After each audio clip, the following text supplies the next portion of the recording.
A mute 1.6-meter tall female humanoid with her eye sockets both covered with skin. The one-eyed girl, codename SCP-5303, could be the last thing you'll ever see. Greetings, my like-minded friends. My name is Detective Nicolette, and today I'll be taking a close look into the subject case of SCP-5303. So, join me as I uncover the mysteries within this strange entity. Although SCP-5303 doesn't have any eye of her own, she is, however, capable of seeing by hijacking or taking control of the sense of sight from any nearby individuals, allowing it to see from the perspective of the victim. And the containment protocols for test subject SCP-5303 involves keeping the subject in a standard humanoid containment chamber big enough for test subject SCP-5303 to roam around, and a D-Class personnel that is linked to SCP-5303's sense of sight will remain in the chamber with the subject in order for SCP-5303 to be able to see its surroundings. However, this D-Class personnel must not interact with SCP-5303 in any other way besides his intended role. You will not believe the lengths my informant within the Foundation had to go through in order to give me all those valuable pieces of information, but still, this information alone won't be enough for me to decipher what case subject SCP-5303 really is, and why the Foundation wants it. So, I made another phone call to my informant requesting for more information on the one-eyed girl, and with her persuasive skills, she managed to get the doc file of everything the SCP Foundation knows about the case subject, SCP-5303. With the document in hand, I can confirm that subjects whose eyes under the effects of SCP-5303 lose sight of their surroundings, but they begin to perceive white light instead. Also, subjects under her control will somehow perceive the mind and thoughts of SCP-5303 while in this state. However, majority of the perceived thoughts are somewhat intelligent and incohesive, so these thoughts are actually of no real value. But from the comprehensible thoughts, I could see that the case subject, SCP-5303, shows signs of prominent feelings of romantic loneliness. In other words, she's in need of someone to love her. Although I can't say if she's genuinely in need of someone to love, or if the love she means is to kill and eat her victims. But from the thoughts she plants in her victims' heads, I can say that it might be genuine. I'll explain more on that later. Anyways, upon further inspection of the document, I found that personnel around SCP-5303 were known to often report that they were experiencing a sensation, a scopaesthesia 1. I can't confirm if this claim was true though, because they are currently under investigation. So, how did the SCP Foundation find out about sub-SCP-5303? Well, the first case was reported on February 2nd, 2020, after a regular hunter reported seeing a strange female figure in Utah Forest Grove. And this female humanoid had no eyes or eye sockets. This piece of information alone was enough for the SCP Foundation to send out agents to secure the area and ensure that every single place within the perimeter is observed and captured by cameras in order to investigate or confirm the credibility of those reports. And it so happens that 20:04 p.m. that very same day, a local college student by the name of Carl Nagisi managed to break through the setup parameters and enter the surveillance area. Luckily enough for the SCP Foundation, he was within the sight of the camera and the following events were then recorded. The first scene shows Nagisi sitting on a tree branch for about 2 minutes, looking a bit nervous. And not so long after SCP-5303 emerges from a nearby hole between a couple of tree roots, and behind her is a large quantity of smoke. And apparently Nagisi looked like he was expecting her saying the words, "You are here." He stands up, and the test subject SCP-5303 makes her way over to Nagisi and stops right in front of him. Nagisi continues saying, "Finally, now, okay, I know it's been long. I know, I've missed you. "You've missed me too?" clearly implying that this wasn't the first time he had seen case subject SCP-5303. But the feeling didn't seem mutual because all the subject did was remain still. Nagise further went on after a brief chuckle, saying, "You've always not been much of a talker. Wait, shoot. I wrote a poem. I spent a bit on it.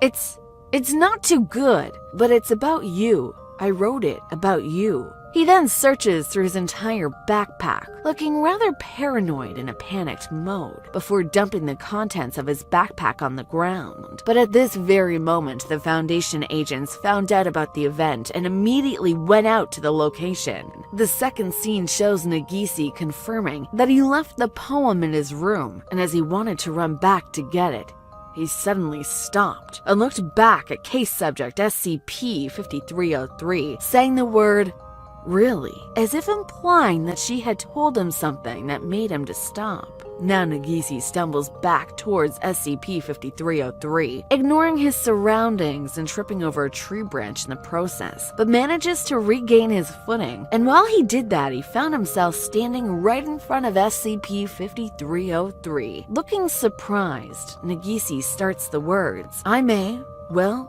need to see for this." Pauses for a while before saying, "Well, if you insist." And not long after, Nagise tries to bring his lips closer to that of case subject SCP-5303. And the action seemed to have reacted in the same kind of way with the subject, because 28 pairs of disembodied eyes immediately appeared in the air around Nagise, all staring at him. These eyes, however, were also making some occasional glances at SCP-5303, but their main focus was on Nagise. With a smirk on her face, SCP-5303 moves away from Nagise, who disappears immediately, leaving nothing but his eyes behind. They dart quickly in all directions, staring at both the other eyes and SCP-5303. Not long after, Foundation agents reach the location, immediately intoxicating SCP-5303 with their tranquilizer guns, and after the creature collapsed, all 28 eyes begin to demanifest, one pair at a time, including Nagise's eyes, after a brief stare at the agents, followed by a slight quivering before it eventually demanifested. This log shows quite a lot about case subject SCP-5303's behavior and how she gets her victims. And my theory on the one-eyed girl is that she was once a beautiful lady who wanted to see the entire world, but probably ended up breaking a young man's heart. And in turn, she was cursed to forever maintain a blind, hideous face who only sees what others see. And for breaking his heart, she will no longer be able to fall in love with any other man.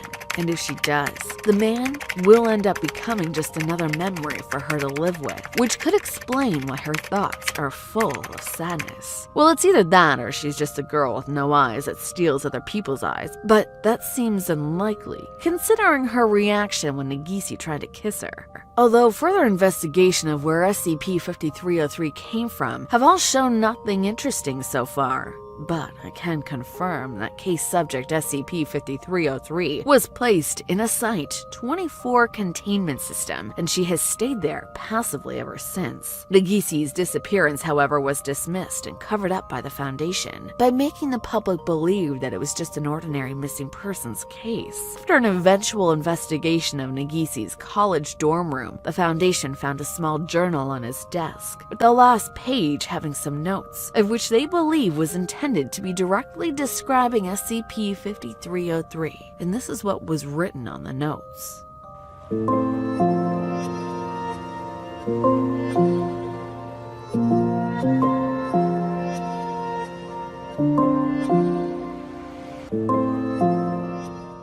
And so ends the SCP Foundation's log on case subject SCP-5303. So what is my take on the test subject? Her victims do seem to communicate with her through telepathy, which was shown by Nagise while he was with her in the forest. Although I can't dismiss the fact that it could have been a hallucination and Nagise was just imagining what he was hearing. Another thing I noticed about subject SCP-5303 is that she didn't want Nagise to kiss her. I mean, for someone who allegedly needs love, wouldn't she be more than willing to kiss Nagise back? This could confirm my early suspicions suggesting the one-eyed girl needs love, but was too scared to love back so that the man won't die. Saying it in that manner would imply that this creature has feelings, and Nagise also had genuine feelings for the creature, and he wasn't under her control in any way. But based on the number of eyes I saw on that log, I'll just have to go under the assumption that the case subject SCP-5303 is an eye thief in search of the perfect eye to regain her sight. Not very poetic, but it does answer a lot of questions, although I still have a couple more. But I'll leave that to you, my friends, to answer. So tell me what you think about this subject in the comments section below. Don't forget to like and subscribe to the channel if you want to follow on my journey to uncovering every secret the SCP Foundation has hidden from us. But for now, I'll have to get back to work before I draw any suspicion to myself. Have a good day, my friends. This is case subject SCP-049.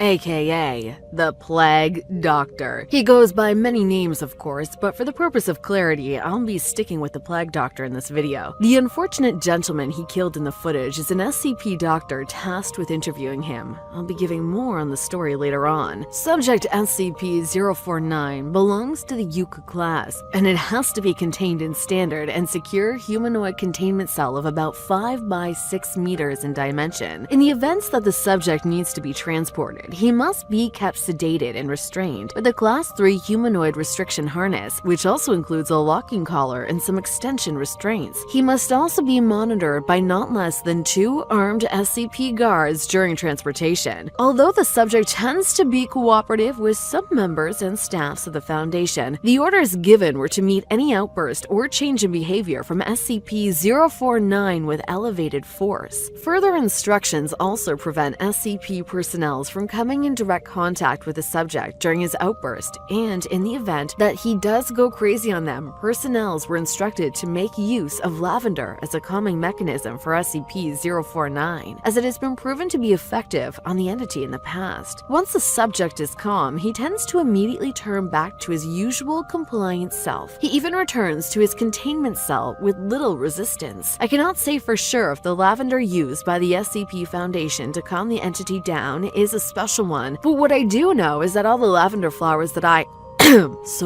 that my informant saw looked organic, and it didn't look like they were optimized in any way. And since the documents don't say much about the nature of the flower, I'll just leave it at that for now. Upon further studying of SCP-049's files, I found out that the Foundation at the time also provided the entity with fresh corpses of dead animals once every 2 weeks, and it was indicated that the subject makes use of the bodies for his study, or as the Foundation tagged them, SCP-049-2. And due to some mishaps between the Plague Doctor and the Foundation, all instances of SCP-049-2 were removed from the entity containment cell and destroyed. Furthermore, the subject was also restricted from interacting with human subjects, with further orders given that any request from SCP-049 for a human subject should be denied. The subject is a humanoid entity about 1.9 meters in height, with a striking resemblance of a medieval Plague Doctor, although the subject does appear to be wearing both the thick robes and ceramic mask of which is distinctive to the profession. Further investigation showed that the garments grew out of the SCP-049's body over time, and the garment has basically become a part of the subject's body now, indistinguishable from what it had before the growth of the garment. X-ray tests also indicated that the entity doesn't have a humanoid skeletal structure beneath its outer layer, mostly because of the misplacement of certain bones in its skeletal structure. Further looking into its personality revealed that the SCP-049 can speak a variety of languages. However, the entity prefers to speak in either English or medieval French. It is also cordial and cooperative with Foundation staffs, but it would sometimes get irritated or aggressive whenever it feels like this is the presence of some kind of force, which it calls Pestilence. No one knows what it means by the term pestilence, but from the looks of things, it is very important to the subject because it can go as far as killing whoever it feels is infected with this pestilence if, at the time, the subject was left unchecked. Another feature that makes this subject dangerous is its ability to stop all biological functions of an organism through direct skin contact. How it does this is still unknown, and even the autopsies performed on the SCP-049's victims proved inconclusive. But I believe the most baffling part is the fact that the subject claims that his method are the best way to get rid of the pestilence, considering that none of his surgeries have been successful so far. They were successful in one thing though: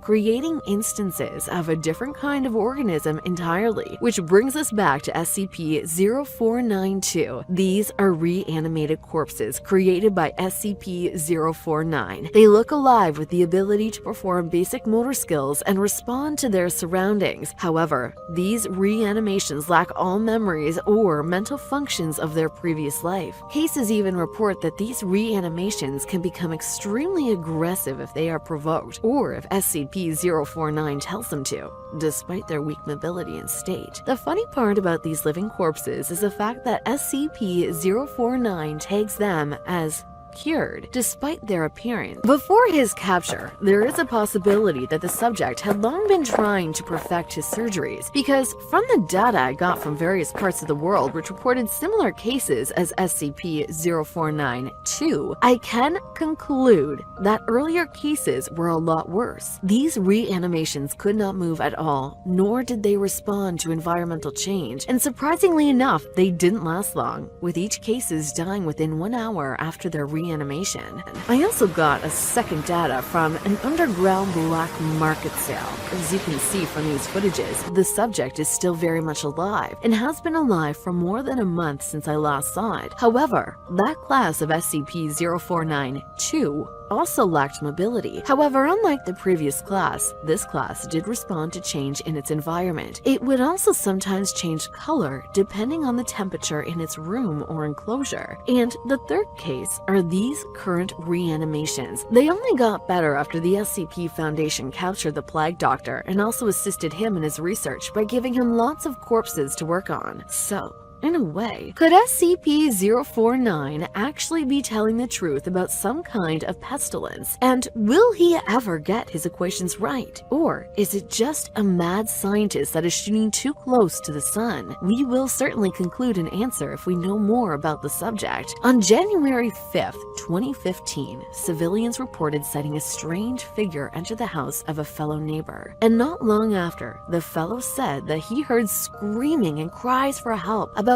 30 minutes before sudden silence. The SCP Foundation was very quick to react with this information and dispatched an Alpha team to immediately secure the town and the house. During the raid, the Alpha Squad was first engaged on by aggressive instances of SCP-0492, with reports claiming that all the Plague Doctor did was write notes in his journal, and surprisingly, he willingly turned himself in with no resistance whatsoever. While in the SCP Foundation custody, Dr. Raymond Ham at Site-85 was tasked with interviewing the subject. His interview results suggested that the entity does appear to behave like a human in terms of communication and body language, but it does give whoever is around a bit of a strange sense of unease, which would suggest that there is something very uncanny about the subject. According to the doctor's observatory logs, SCP-049 spends all day studying and performing surgeries on the corpses provided to him, all while taking notes in his journal, even if the surgery created an instance of SCP-0492 or not. At a certain point, everything seemed to be going well with the interview between Dr. Ham and SCP-049. But over time, the subject became very unhappy with its subjects and the results of his surgeries, and it continued for several months, during which the subject never showed any signs of aggressive behaviors. But on April 16, 2017, Dr. Ham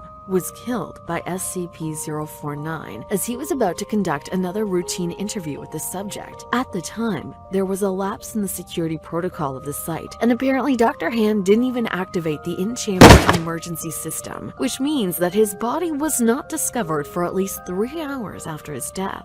In the aftermath of this incident, the subject was later interviewed by Dr. Theron Sherman, who, in this interview, demanded an explanation as to why the subject killed Dr. Ham. But all the entity kept saying was that he had cured him, and that the Foundation should let him continue perfecting his work for, in his words, the cure. Not long after this interview, Dr. Theron revoked all his freedom within the SCP Foundation, which is why the second containment orders were given for the subject. Some footages also revealed that both SCP-049 and SCP-353, aka Vector, have come in contact during a containment breach in the facility. The nature of this union can't be discussed, but I can say that the end result may not be good for humanity, especially since they were joined by two other SCP subjects, 890, aka the Rocket Surgeon, and 297, aka Steely Dan, both belonging to Safe Class. Weirdly enough, the video stops recording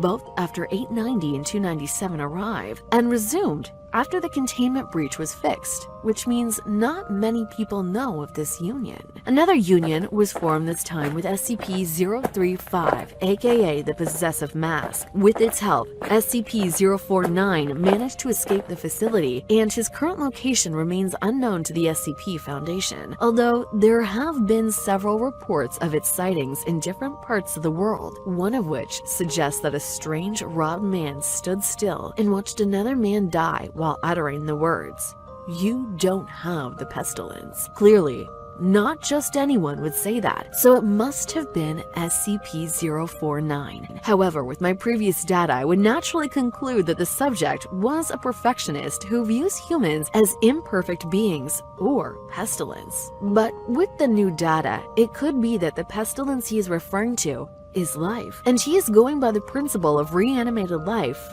is the perfect life.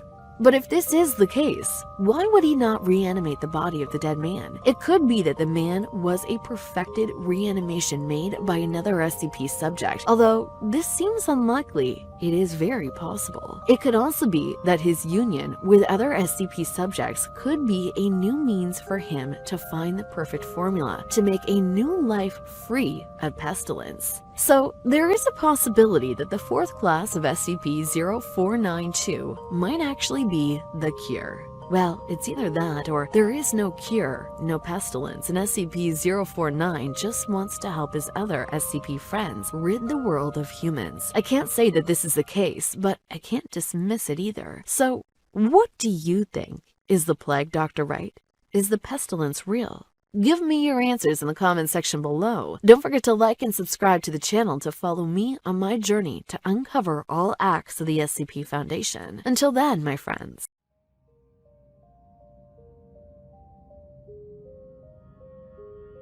After looking at these photos, I bet you'd be surprised if I told you that this cute and adorable little orange SCP subject is actually the son of the Scarlet King SCP-001 himself. But I'll get more details on that topic later. Greetings, my like-minded comrades. As you already know, I've dedicated my time and effort into exposing all subjects that the SCP Foundation has kept hidden from us. And as such, I have studied and understood quite a number of SCP subjects, but this particular subject, known as SCP-999, or simply the Tickle Monster, is one of the few whose true potential cannot fully be explained. The subject belongs to the Safe Class and is currently held in containment at the SCP Foundation. The special containment protocols for SCP-999 is in a rather unusual manner. The subject is free to roam the SCP facility whenever it wants, but it must be returned to its holding cell, either to sleep between the time of 8 to 9 p.m. or in case of a containment breach by another SCP subject or even a lockdown. These protocols must be carried out to ensure SCP-999's safety. Furthermore, the subject is not allowed to be outside its containment at nighttime or outside the Foundation grounds at any time. The subject's containment must be kept clean at all times, and its food must be replaced twice daily. SCP personnel are also allowed to make contact with SCP-999 whenever they are on a break or just passing by. Personnel are also advised to play with the tickle monster when it looks bored and even talk with it in a calm and non-threatening tone. If I didn't know any better, I'd assume that SCP-999 is a mere pet for the Foundation,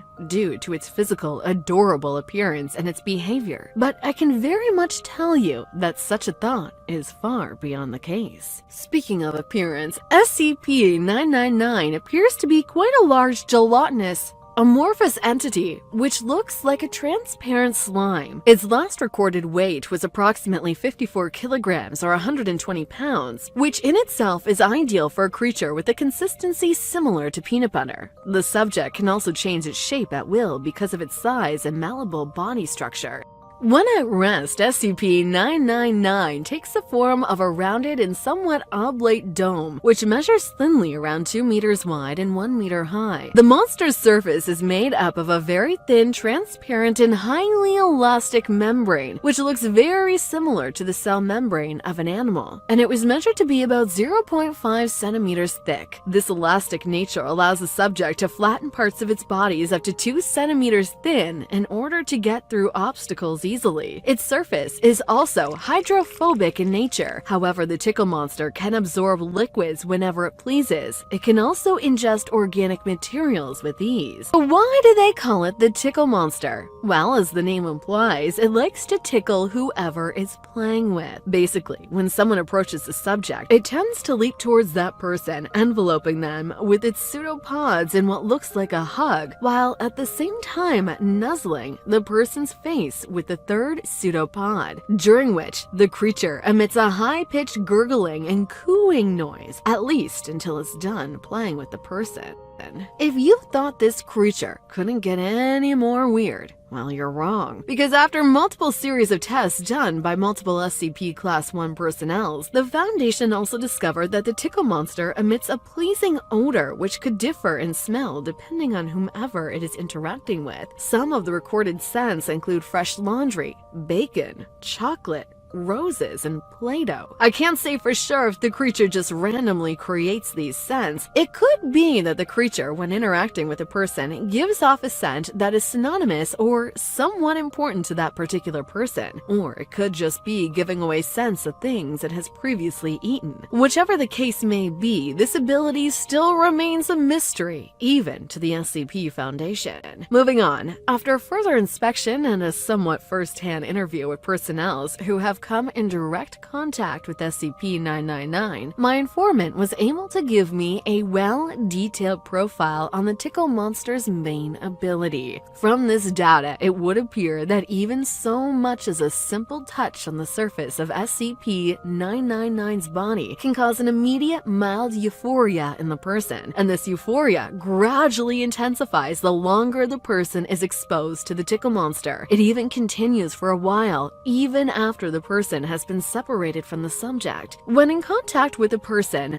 the subject tends to engage in tickle fights, although because of its body and abilities, I believe we can already tell that the tickle monster is an undisputed champion in tickle fights. Sometimes a person could get so lost in their laughter that they forget to tell the tickle monster to stop, in which all cases leads to some serious injuries. While on some occasions the person does tell the monster to stop, although the subject doesn't always tend to completely listen with this request, which is in the end also which leads to injuries of such personnel involved. Even after there have been multiple records of injuries, it is however certain that SCP-999 never intentionally made an attempt to hurt anyone, and in the event that someone gets hurt while in a tickle fight with it, the subject will immediately back away from the person and contract itself into what looks like a quivering mold while gurgling in a manner similar to that of a whimpering dog, which could be an indication that the creature is trying to apologize for hurting the person. Although the creature tends to interact with just about anybody or creature, it does have a special preference for humans, most especially people who are suffering from depression or PTSD, all of which, after coming in contact with the subject, reported having having a more positive mindset on life in general. Reports also have it that the SCP Foundation is currently working alongside various pharmaceutical companies to create antidepressants from the slime of SCP-999.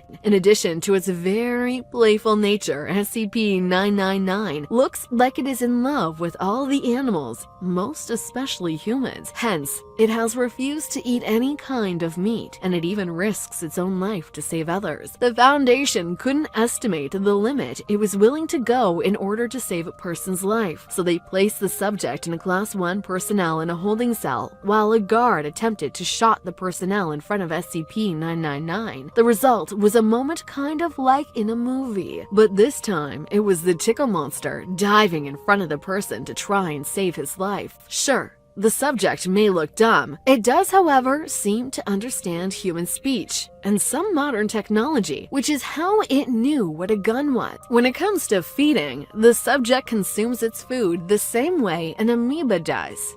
It seems to feed only on sweets and candies, but in general it prefers M&Ms, wafers, and Necco. However, caffeinated drinks of any kind must not be given to the subject. This was a law passed by the Foundation called Addendum SCP-999-A, which was basically a reminder to all SCP staffs not to feed the Tickle Monster with any caffeinated drink. It also went further, saying that an SCP staff had previously gave the subject a can of cola along with his usual breakfast, and the cola made it roll up into a ball and bounce off the walls of its container for at least an hour before entering a queasy state and refusing to eat for the rest of the day. But luckily for the Foundation, the subject was able to recover. However, the staff in question has been reprimanded. After nearly a year in the Foundation's custody, Dr. Shemi carried out a more advanced experiment with SCP-999. This time, he wanted to see if the creature could calm the omnicide rage of another SCP subject called SCP-682, or the Hard to Destroy Reptile. In this case, the Tickle Monster was released into the cell of SCP-682, and after brief excited jumps and high-pitched squeal, the Tickle Monster was eventually crushed by an unimpressed and still angry SCP-682. In that moment, Dr. Shemi and the other observers were about to stop the experiment and confirm if SCP-999 was alright, but before they could do that, SCP-682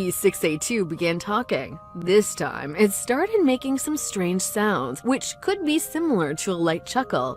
And it even went on to say, "I feel good." After a short period of time, SCP-999 regained its form back from enveloping itself around SCP-682. The process continued for almost 2 hours, all the while the Hard to Destroy Reptile couldn't stop laughing and saying, "I feel so happy." After which, SCP-682 passed out from exhaustion while still maintaining what looked like a smile on its face. After 15 minutes with no activity inside the containment cell, 2 Class D personnel were sent inside to retrieve SCP-999. But in the process of removing the Tickle Monster, SCP-682 immediately wakes and releases an unknown wave of energy from its body while still laughing. And to Dr. Shemi's surprise, everyone within the range of the unknown wave immediately collapsed into an uncontrollable fit of laughter, which unfortunately for them was the last laugh they ever had, because SCP-682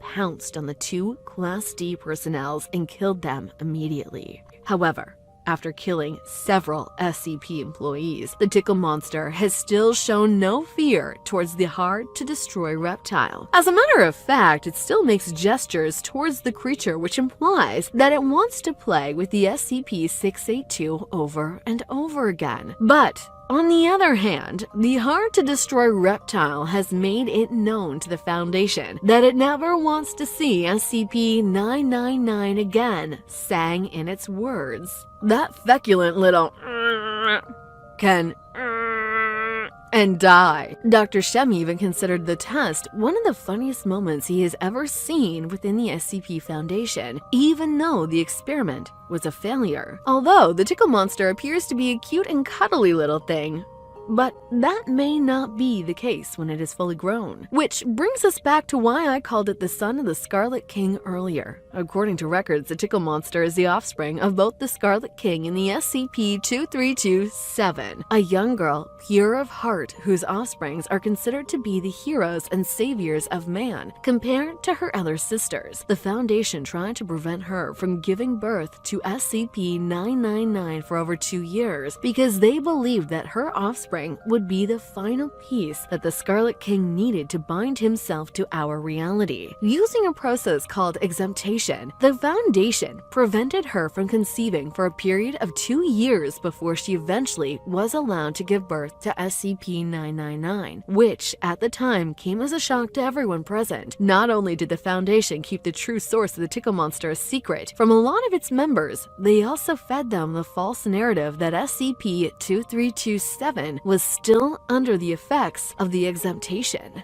But I can't blame them for this decision-making. I mean, would you be willing to tell your members that the creature they see on a daily basis is the son of the devil? Well, I guess they wouldn't either. There is also the fact that the tale considers a child born of the seventh daughter, which in this case is SCP-2327, would be the one to take out the Scarlet King. I can't say for sure if this is possible, but I can't dismiss the possibility either. The results of the interaction between SCP-682 and 999 concludes that even at a young age, the Tickle Monster can manipulate the behavior of a rage-induced monster. Although my advice for the SCP Foundation would be to restrict the creature's freedom the older it gets, because with age comes wisdom, and if that creature gets the wrong idea about humanity, the results may be catastrophic. But for now, I'll have to keep looking into its data, and I'll let you guys know if I find anything useful. So, what do you think? Is the Tickle Monster humanity's best hope against the Scarlet King? Or is it just an evil entity hidden in the body of an adorable creature? Share your thoughts in the comment section below. Don't forget to like and subscribe to the channel if you wish to follow me on my hindsight into the SCP sub. Imagine you finally get into the SCP Foundation as a scientist, and your first task was to study a subject with infinite possibilities. Cool, right? Well, you're wrong, because the possibilities stored within SCP-3008 are not only endless, but also traps those whoever gets inside. Hi. My name is Detective Nicolette, and in my hand is the entire encyclopedia of the Endless IKEA, better known as SCP-3008. It belongs to the Euclid class, and the subject is currently owned by the SCP Foundation. The subject is located in a retail park of which the SCP Foundation purchased and converted into one of their sites. Although the number of the site was initially blacked out, but I managed to connect the dots between all their respective sites, and I have determined that SCP-3008 is in fact Site 96. The Foundation also made sure all the public roads that may at one point lead to SCP-3008 were either destroyed or redirected away from the site. And besides a 24-hour surveillance on Site 96, the Foundation's senior head researcher has also forbidden anyone from entering SCP-3008. In the event that a human does manage to exit Site 96, that human must be apprehended and immediately debriefed prior to the administration of anesthetics. They go through this procedure to learn all they can about the inside of SCP-3008, who the person was before he entered and who he is now that he exited. Once the Foundation has the information they need, the person's memory is then wiped clean of any event between him and Site 96, after which they generate a cover story for the person before he is released. But unlike humans, any other entity exiting Site 96 must be terminated immediately, because not even the Foundation knows the effects that Site 96 has on other entities. SCP, as shown in these shots, appears to be a large retail unit, which was previously owned and branded as IKEA, which at the time was a popular furniture retail business chain. From data collected from the victims of SCP-3008, the Foundation was able to find out that a person who enters the Infinite IKEA through the main entrance will immediately be translocated to another dimension called SCP-3008 1. But the strange thing about this instant change in reality is the fact that not even the victim or victims are aware of it, because everything around them stays pretty much the same. However, the moment they return to the entrance, that's when they realize what had happened. Victims record that SCP-3008-1 is a reality, which resembles the inside of an actual IKEA furniture store. But they also report that the limits of this reality stretches even far beyond the physical possibilities that the dimension of this retail unit can take. The original measurement for SCP-3008 is at least 10 square kilometers, and it also is without any visible external terminals or rooms in any of its directions. The mere data alone is proof of the existence of SCP-3008-1, because more records have it that the reality is almost like another planet entirely, but it is all full of furniture. The Foundation has even attempted to use laser range finders to test for the limits of SCP-3008-1, but the results came out inconclusive, which led the Foundation to believe that the space may be infinite. Currently, the number of civilians trapped within SCP-3008-1 prior to its containment remains unknown. However, it does seem like the trapped humans have accepted their fate and formed a somewhat rudimentary civilization within SCP-3008-1. This includes the construction of makeshift settlements, but along the line, the survivors had to include fortifications into the mix the moment they discovered some strange entities within the reality to which the Foundation dubbed SCP-3008-2. From what the Foundation could deduct in all the records made by victims of Site-96, SCP-3008-2 looks all like humanoid entities, which have only been spotted within SCP-3008-1. Although they do look like humans, they however possess some seemingly exaggerated and inconsistent body parts, which were often regarded to as too small or too long. These entities also lack facial features and, in all recorded instances, wore a yellow shirt and blue trousers complete with the IKEA tag on their chest. Even though the reality within the SCP-3008 appears to be just a retail unit for furniture, it does have a rudimentary day and night cycle, which is determined by the lightings of the store. These lightings automatically activate and deactivate, normally indicating when the store is open or closed, but for the trapped humans and instances of SCP-3008-2, it meant day and night. At night, these entities were reported to behave violently towards any and all life forms within the SCP-3008-1. But the weird thing about these instances is the fact that they always say the same thing over and over again in perfect English. The store is now closed. Please exit the building. Sure. It may seem like they exist solely to keep the store rules in check, but these same creatures won't shy away from killing any humans they find at night. However, once day begins, they immediately go into a passive state while moving around the facility with no real aim or destination. They also don't respond to any human around them, nor answer any questions they are asked. But that doesn't mean that they won't act violently if threatened or attacked. So far, only one instance of SCP-3008-2 has managed to make it out of Site-96 on August 16, 1990, and the subject was immediately terminated by SCP guards on duty. However, that was before it viciously attacked and killed an existing human male. The corpse went through a full autopsy, but the details were sealed completely shut and destroyed, possibly because they didn't find anything useful about the subject. This particular case and incident involving the exiting man and the instance of SCP-3008-2 was particularly noted because of the insane amount of years the man had spent in Site-96, at least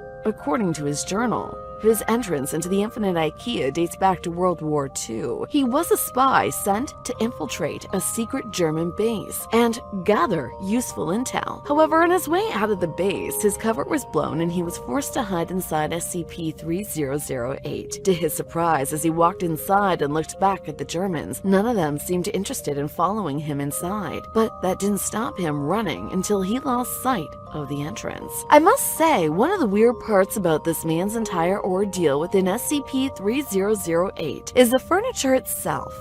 At the time he was inside the Infinite IKEA, he reported that the furniture on sale were all similar to those considered modern at the time. But as seasons changed, so did the furnitures, with each transforming into brand new furnitures made of materials he had never seen before.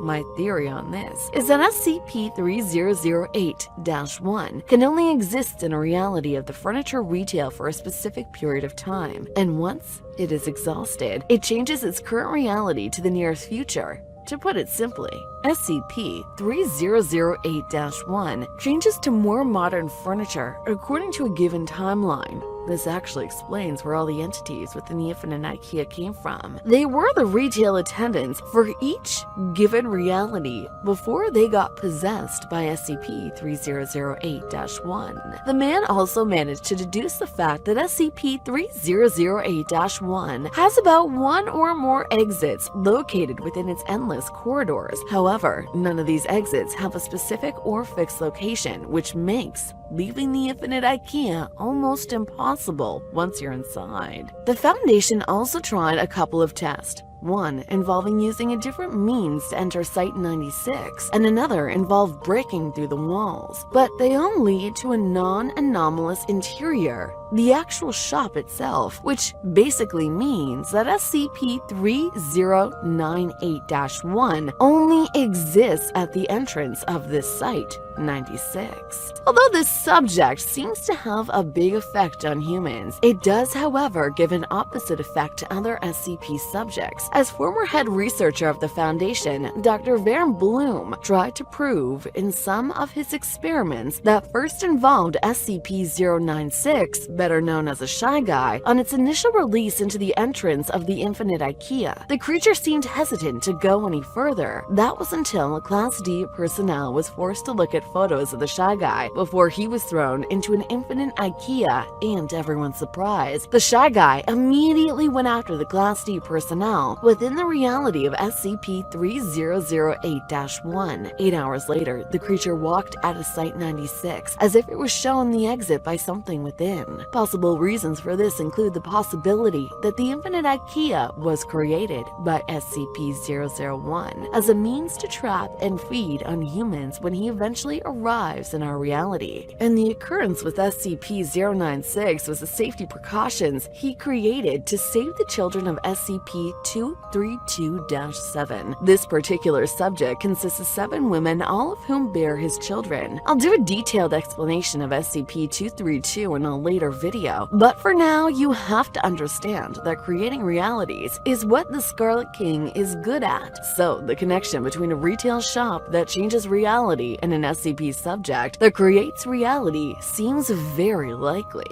Although the very thought of this does raise some questions like, why make such a powerful weapon in the form of a retail store? Did the Scarlet King create other instances of SCP-3008-1 and disguise them in other important structures? Again, this is just a hypothesis for now, but no real proof tied to it. Dr. Bloom's second experiment, on the other hand, proved more costly than the last. This involved the use of another SCP subject, although the exact identity of the subject was removed from all records. The subject was made to walk into the Infinite IKEA and record what it finds inside. But till this day, that particular SCP subject never returned. 1 week after his failed attempt, Dr. Bloom was fired from the Foundation, and his memories were wiped clean. Or so they think, but more on that in another episode. However, the second experiment was a failure. It does seem rather curious that the Shy Guy escaped the Infinite IKEA in less than 8 hours. But another SCP subject never exited. Was the Shy Guy just lucky with its directions? Definitely not, because my theory on this point is that the Infinite IKEA was actually created by Scarlet King. He may have excluded the children born from the 7th wife, to which, as we already know, is the wife that gives birth to saviors for mankind. The Scarlet King naturally has a hatred for these children, so it does make sense that he excludes them from his protection. I don't stand completely by these theories, but I must say they are very likely the real deal, especially considering the fact that since the containment of SCP-3008, only 14 individuals have managed to exit the reality. These are just some of my theories and hypotheses on SCP-3008. Could they be correct? I'll let you decide that in the comment section below. Don't forget to like the video and subscribe to my channel if you wish to follow me on my journey at uncovering even more SCP subjects.